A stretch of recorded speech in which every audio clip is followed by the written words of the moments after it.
다 함께 기도하심으로 7월 17일 수요일 매일 예배 시작하겠습니다. 기도합니다. 말씀으로 온 천지 만물을 창조하시고 오늘도 모든 인류와 역사를 통치하고 다스리시는 하나님, 오늘도 하나님께서 우리를 귀한 예배의 자리로 인도하시니 감사합니다. 말씀의 꼴을 먹여주시니 감사합니다. 우리가 다 양 같아서 주님의 은혜가 아니고서는 단 하루 살아갈 수 없는 그러한 존재임을 먼저 하나님 앞에 고백합니다.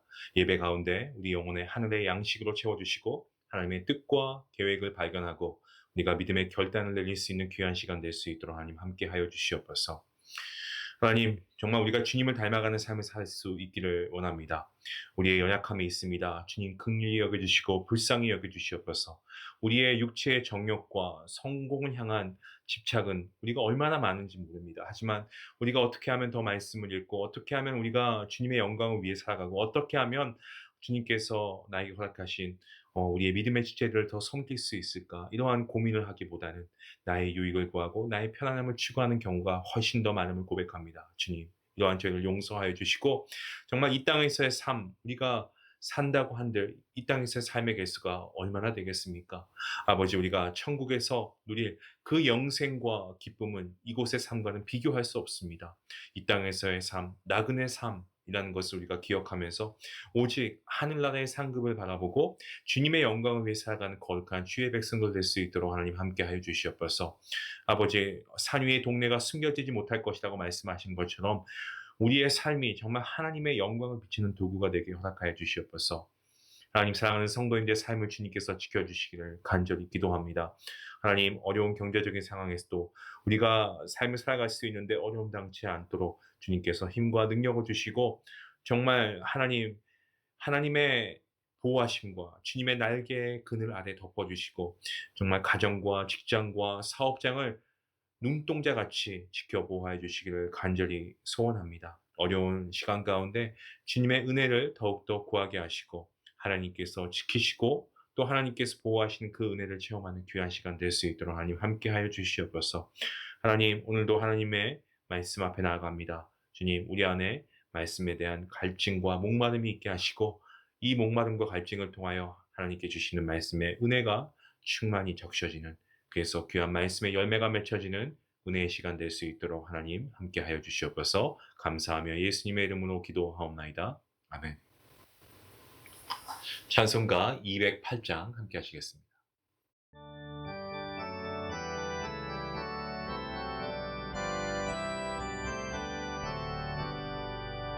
내 주의 나라와 주 계신 성전과 피 흘려 사신 교회를 늘 사랑합니다. 내 주의 교회는 전성과 같아서 눈동자같이 아끼사 늘 보호하시네. 이 교회 위하여 눈물과 기도로 내 생명 다하기까지 늘 감사합니다.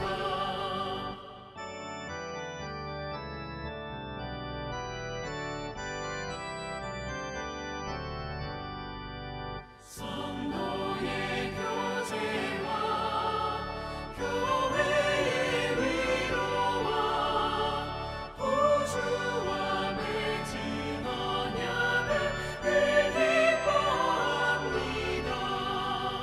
하늘의 영광과 베푸신 은혜가 진리와 함께 영원히 시온에 넘치네.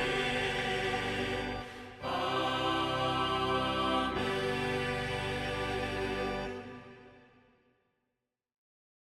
오늘 하나님 말씀은 열왕기하 12장 1절부터 8절까지 말씀입니다. 늘 함께 해왔던 것처럼 말씀을 함께 읽도록 하겠습니다. 1절부터 함께 봅니다. 예후의 제7년에 요아스가 왕이 되어 예루살렘에서 40년간 통치하니라. 그의 어머니의 이름은 시비아라, 브엘세바 사람이더라. 요아스는 제사장 여호야다가 그를 교훈하는 모든 날 동안에는 여호와 보시기에 정직히 행하였을 때 다만 산당들을 제거하지 아니하였으므로 백성이 여전히 산당에서 제사하며 분향하였더라.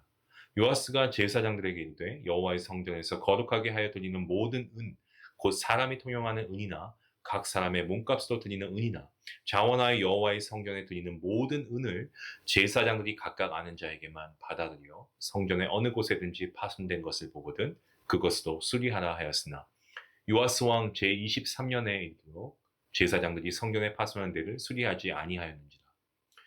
요아스 왕이 대제사장 여호야다와 제사장들을 불러 이르되 너희가 어찌하여 성전에 파손된 데를 수리하지 아니하였느냐.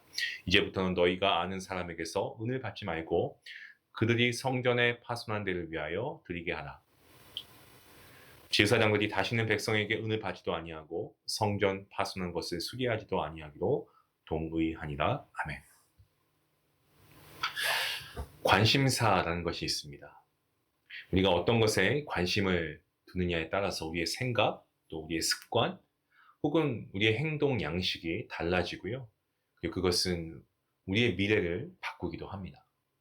우리가 정말 가치 있고 그리고 영원한 진리에 관심을 두어야 하는 이유가 바로 여기에 있는 거죠. 요아스는 7살에 정말 어린 나이에 아이죠. 아이가 왕이 되었습니다. 그리고 40년 동안 남유다를 통치하게 되는데요. 요아스의 인생은 크게 긍정적인 전반기와 그리고 부정적인 후반기로 나뉘어집니다.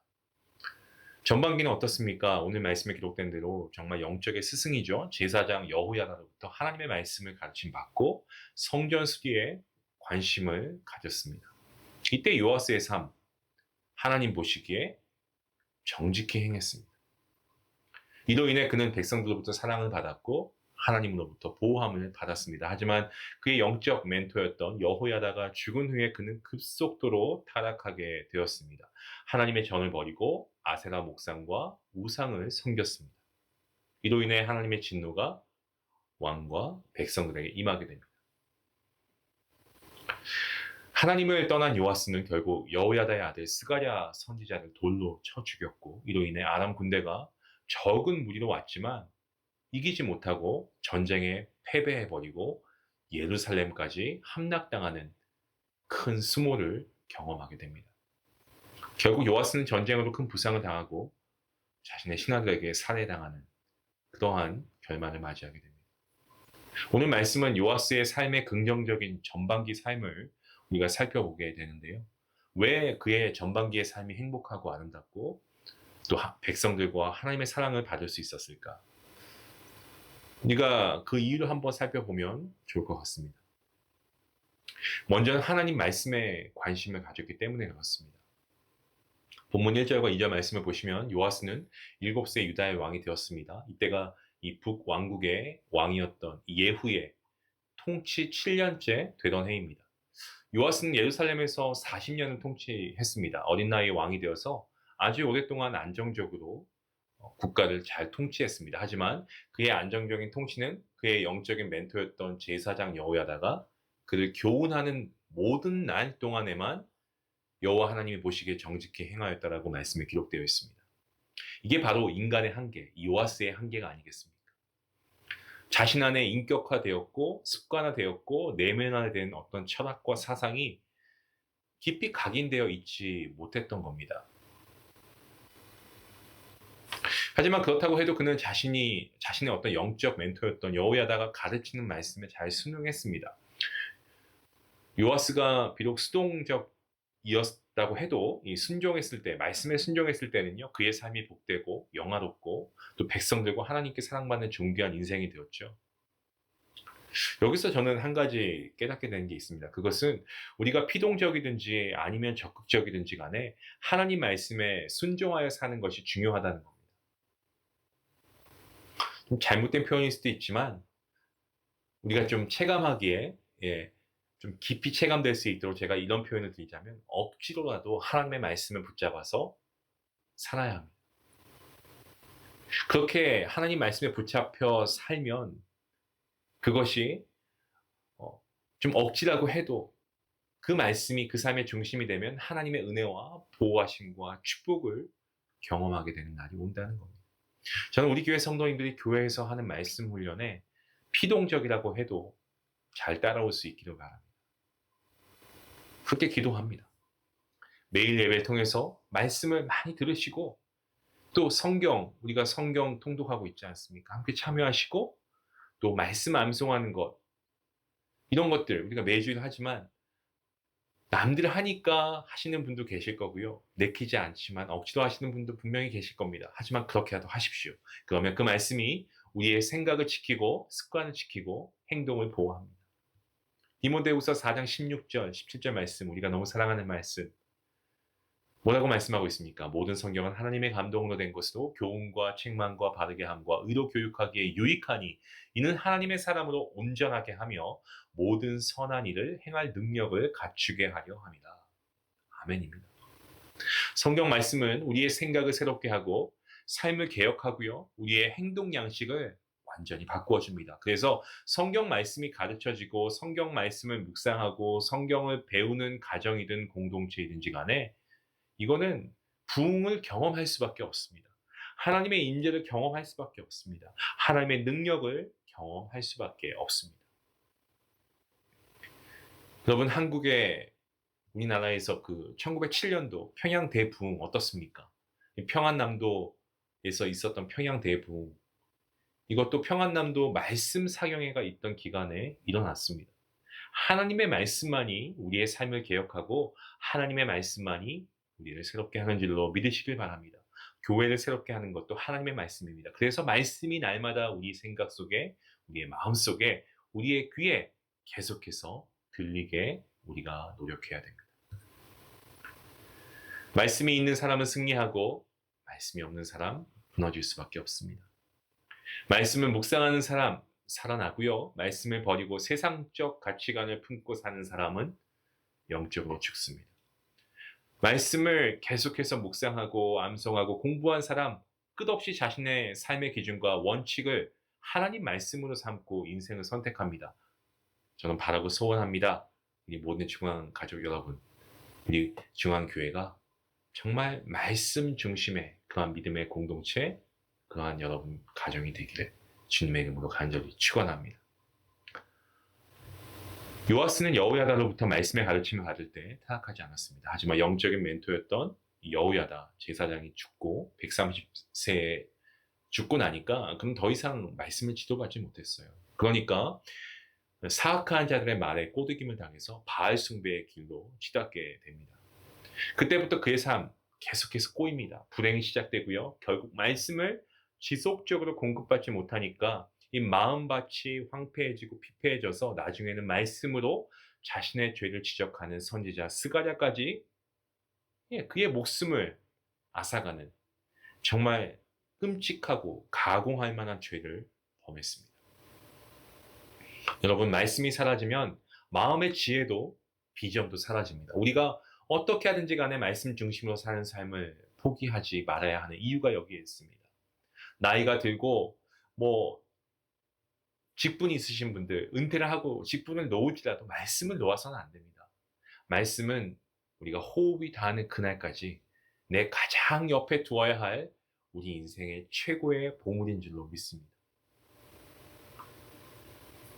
특별히 요아스가 여호야다의 가르침을 받을 때 그의 한계가 분명히 있었죠. 아마도 이 한계가 그의 삶을 쉽게 무너지게 했는지도 모르겠습니다. 본문 3절 말씀인데요. 다만 산당들을 제거하지 아니하였으므로 백성이 여전히 그 산당에서 제사하고 분향했다라고 말씀하고 있습니다.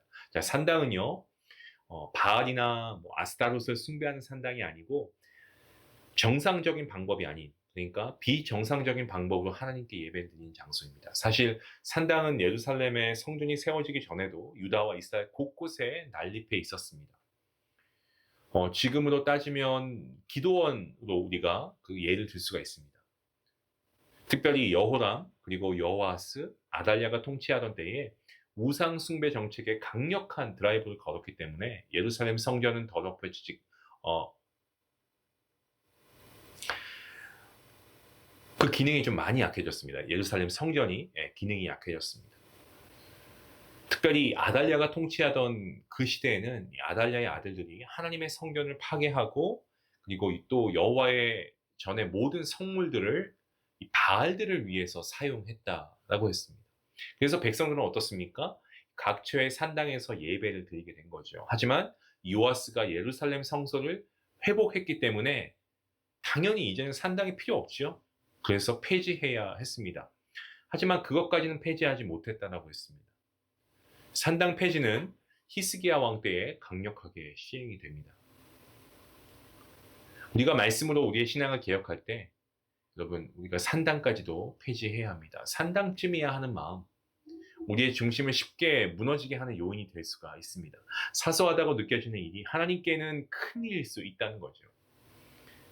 하나님의 아들과 딸로서, 하나님의 자녀로서 우리가 작은 산당의 요소까지도 여러분 청소해야 합니다. 한번 스스로에게 질문해 보시겠습니까? 혹시 여러분에게 아직 남아있는 산당이 있습니까? 그렇다면 그것은 무엇입니까? 그것이 후에 저와 여러분의 삶을 무너지게 할 수도 있기 때문에 우리는 산당 같은 작은 부분까지도 개혁하고 갱신하고 우리가 빨리 회개하고 돌이켜야 한다는 겁니다. 요시야의 신앙의 개혁의 한계는요, 산당까지 제거하지 못한 것입니다. 이것이 나중에 그의 신앙의 온전함을 깨뜨리는 요소가 되었다는 점을 우리가 잊지 말아야 되겠습니다. 자, 두 번째는요, 요아스의 성전에 대한 관심입니다. 40년간에 걸친 요아스의 통치 그런 행적들 가운데 가장 우리가 주목할 만한 업적 꼽으라고 한다면 성전 수리였습니다. 바로 이 사건은 제사장 여호야다가 생존에 있을 때 그때 있었던 일인데 우상 숭배자 아달라에 의해서 파손되었던 성전을 복구하기 위한 조처였습니다. 사실 요아스가 성전을 수리하고자 했던 때는 솔로몬이 성전을 건축한 지가 이 140여 년 정도가 지난 후였습니다. 아마도 솔로몬이 건축했던 성전은 정말로 심각할 정도로 수리가 필요했을 것입니다. 특별히 요아스는 6년 동안 성전에서 자랐기 때문에 누구보다 성전의 구조를 잘 알고 있었고 성전의 형편을 잘 알고 있었을 겁니다. 그래서 그는 성전 수리를 위해서 명령을 내렸습니다. 본문 4절, 5절, 6절까지 말씀을 보시면 요아스 왕이 제사장들의 주관하에 성전 수리 명령을 내렸습니다마는 자그마치 20년이 넘는 시간, 정확히 6절 말씀에 보니까 23년이 지나도록 제대로 진척이 되지 않았습니다. 이유가 있었겠죠. 왜 그렇습니까? 먼저는 이 성전을 위한 헌물이 율법에 규정되어 있었지만 백성이 규정된 헌물을 자발적으로 드리지 않았습니다.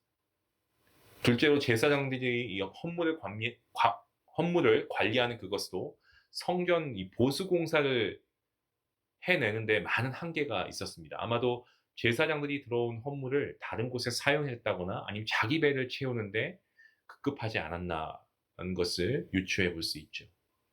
이때 요아스는 성전 수리를 위한 새로운 계획을 발표하는데 지금까지 제사장들이 회계에서 돈을 타다가 성전을 보수하는 방법을 취했는데 이제부터는 어떻게 합니까? 보수 비용이 제사장들을 거치지 않고 곧바로 회계로부터 이 공사를 맡은 감독관들 또 기술자들에게 전달되도록 그렇게 했습니다. 그뿐만이 아니고 제사장들이 백성들로부터 개인적으로 모금하는 것을 멈추고 이 궤를 만들어서 모든 사람들이 볼 수 있는 곳에 두어서 백성들이 직접 그 궤에 돈을 넣게끔 했습니다. 그러면 궤가 차게 되면 서기관과 제사장들이 함께 궤를 열어서 계산했고 그 돈은 감독관을 통해서 일꾼들에게 전달되었습니다. 이것은 왕이 제사장들을 믿지 못함을 정확하게 표현한 정책이었습니다. 요아스를 이렇게 모금된 헌금을 요아스 왕은 이렇게 모금된 헌금을 다른 곳에는 한 푼도 쓰지 않고 오직 성전 보수에만 사용하게 했습니다. 이와 같이 요아스 왕은 모든 백성들의 자발적인 동참을 유도했고요. 그렇게 함으로써 성전 수리가 잘 마무리되게 한 겁니다. 요아스 왕의 최대 업적, 아까 말씀드린 대로 성전 수리 완성은 그의 삶을 복되게 하고 또 백성들 안에 성전 중심의 신앙을 하는데 새로운 활력을 불어넣었습니다. 하나님을 만나고 하나님의 임재가 있는 성전이 수리될 때에 신앙의 부흥이 오는 것입니다. 신약 시대의 성전은 바로 건물이 아니고 우리의 몸이죠. 우리의 마음 중심입니다. 성령 하나님께서 임재해 계시는 성전을 우리가 어떻게 해야 되겠습니까? 우리의 몸을, 우리의 마음을 우리가 늘 수리해야 됩니다. 우리 마음 가운데 어떤 세상적인 잡초가 우거져 있지는 않는지, 하나님 외에 다른 우상들을 모시는 산당은 없는지, 우리의 마음의 성전에 무너진 곳은 없는지 계속해서 우리가 살펴서 이런 회파된 성전을 우리가 늘 수리해야 합니다. 그렇지 않으면 예배의 간격이 사라지고요, 기도의 문이 닫히게 되고요, 찬양의 입술이 열리지 않습니다. 우리는 성전 수리를 어떻게 해야 될까요? 자꾸 해야 됩니다. 요아스는 자신의 통치 전반기에 이 두 가지 말씀과 성전에 집중함으로 가장 아름답고 복된 인생을 살았습니다. 사랑하는 성도 여러분, 우리에게도 이 두 가지 말씀뿐만이 아니라 성경에 집중할 수 있는 이 영적 눈이 필요합니다. 말씀과 성전을 잘 관리하면 삶이 부흥하고 하나님의 임재 속에서 하나님의 영광과 능력을 경험하고 체험하는 그러한 은혜의 기적의 삶이 될 것입니다. 하지만 말씀이 사라지고 성전 관리를 엉망으로 하면 우리의 삶이 한순간에 무너질 수 있다는 사실 기억해야 되겠습니다. 날마다 깨어나십시오. 날마다 깨어서 말씀 중심의 삶, 성전 중심의 삶 회복할 수 있길 원합니다. 그리하여서 우리가 매일매일 정말 새날 새하루 시작하면 우리가 늘 말씀 중심, 성전 중심, 그것이 우리의 삶이 되었으면 좋겠습니다. 그런 은혜의 삶, 축복의 삶을 살아가는 이 복된 성도님들 되시길 주님의 이름으로 간절히 축원합니다. 기도하시겠습니다. 하나님 감사합니다. 하나님의 말씀은 우리 발의 등이고 빛이신 줄로 믿습니다. 하나님, 진리가 무너지면 혼란과 또한 우리가 상상하지 못하는 어려움들이 닥치게 될 것입니다.